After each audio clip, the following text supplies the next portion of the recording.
با سلام خدمت خیرین عزیز.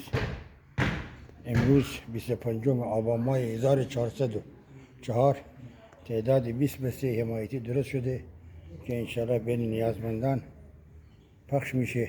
دست همه خیرین در نکنه که از تمامی شهرستان ها برای ما پول روانه میکنن.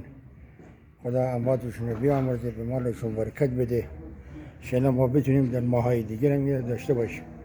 دوستان خوب ما از بازارچی راضی، بچه های ایران ببینیم، بچه های کلاشما بالا، کلاشما پایین، روستای گلدشت، روستای تازه آباد کلاشم،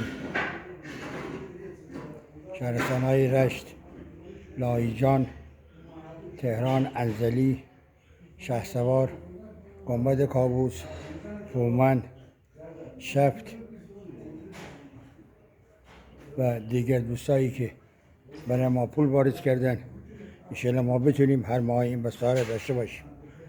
با این فشار اقتصادی که وضعیت دوستانمون وضع مردم اومدن، ما یه قدم کوچکی بتونیم بین نیازمندان داشته باشیم و این بسته‌ها رو بهشون اهدا کنیم. دست همه بچه‌ها در نکنه. خداوند به همه‌تون برکت بده.